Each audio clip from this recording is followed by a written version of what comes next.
The very same thing that we're accusing him of, we're guilty of our own self. Beloved, if we see the love of God, all we want to do is help. All we want to do is restore. All we want to do is, like the Good Samaritan, we want to go and pour in the balm and the oil, the wine. We ain't worried about the fact of what he looks like, what he did. We want to help. God is here to pour in the oil to us tonight. And the wine. He's to take us to the end. He pays whatever the price is. He leaves it there. And if there is any more, he'll pay that too. We don't have to worry about it. That's the spirit that we need tonight, beloved, toward one another. God has brought us as a people together. There's an old saying, united we stand and divided we fall. You know where I think they got that probably from something in the Word. Because there ain't never been two men in the world without God that ever stood together for nothing. But we have a God. We have a Lord that's given us revelation in this hour. We need to walk hand in hand with one another. We need to be there. If our brother falls, let's pick him up. Let's help him knock the dirt off of him. Clean him up.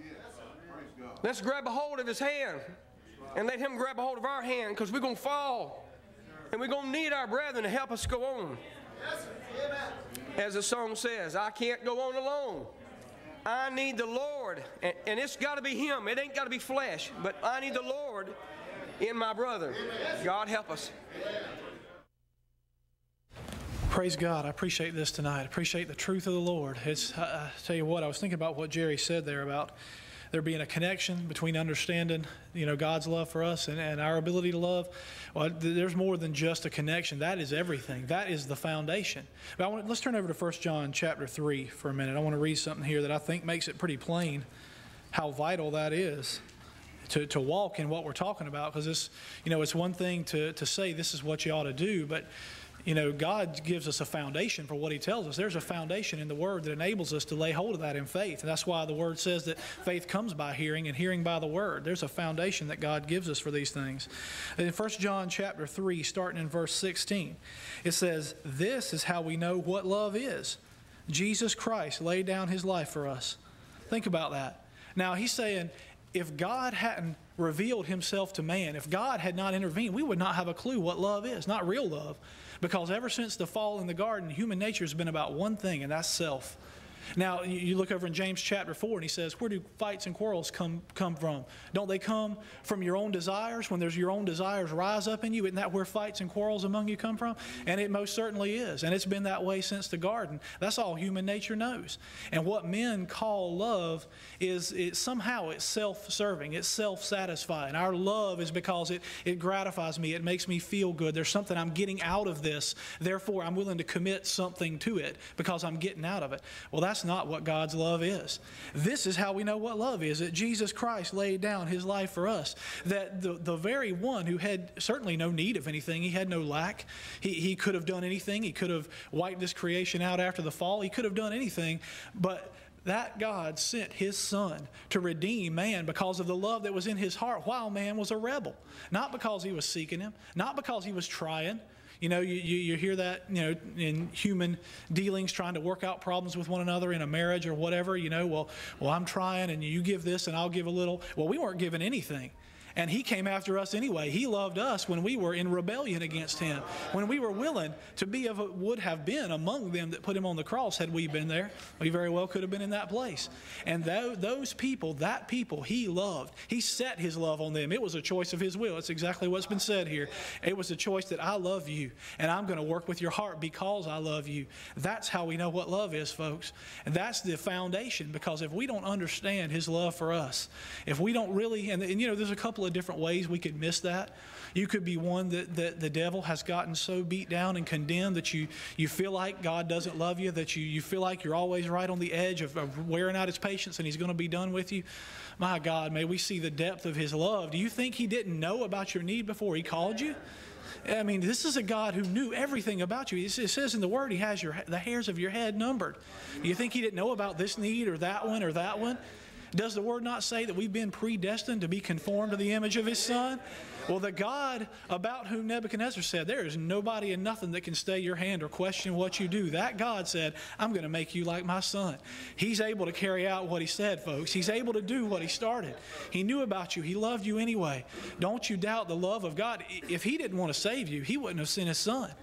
You know, you don't have to get God to save you in the sense that you've got to convince Him somehow to please do this for you. If He didn't want to do it, A, He never would have sent His Son. B, He never would have caused you to feel your need. Do you know if you feel a need for God, that's because He has drawn you? He's put that in your heart? Do you think He's going to put that in your heart only so you can call out to Him so He can reject you? My God, He does not play games with His children like that. He loves you. We can have a confidence in the love of God for you. Lord, I just hope the Lord will help make this real, because it is. It's the foundation for our ability to love one another. It's to see His love for us and to really have a confidence in that. And it says this is how we know what love is, that He laid down His life for us. But see, this is not just education. This is not just theological principle. Okay, He laid His life down for us. It results in something. There's something that comes because of this. And because Jesus Christ laid down His life for us, and we ought to lay down our lives for our brothers. You see, that's the foundation. Understanding that He loved us. When we were unlovely, He loved us anyway. He set His love upon us. I want to go over to 1 Corinthians 13 for a minute. Brother Timothy referred to this scripture, and I think it's appropriate for what the Lord's saying, because it certainly applies to marriage. It applies to all of our relationships.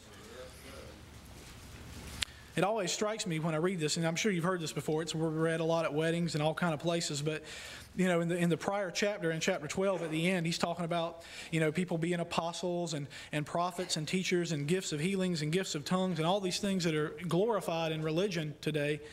But he says at the end, it says, just before chapter 13, he says, and now I will show you the most excellent way. See, there's something a whole lot more important than healing people and speaking in tongues and all the other stuff. Those things have their place. They're for the edification of the body. But there's something that undergirds that that's a whole lot more important. And if we miss that, we miss everything. And that's what he's getting into here. Paul says, if I speak in the tongues of men and of angels, but have not love, I am only a resounding gong or a clanging cymbal. If I have the gift of prophecy and can fathom all mysteries and all knowledge, and if I have a faith that can move mountains, but I don't have love, I'm nothing. And if I give all I possess to the poor, surrender my body to the flames, but have not love, I gain nothing.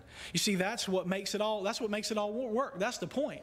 The point is not all these other things. Love is the point, the love of God, because that's what caused Him to reach out to man in the first place.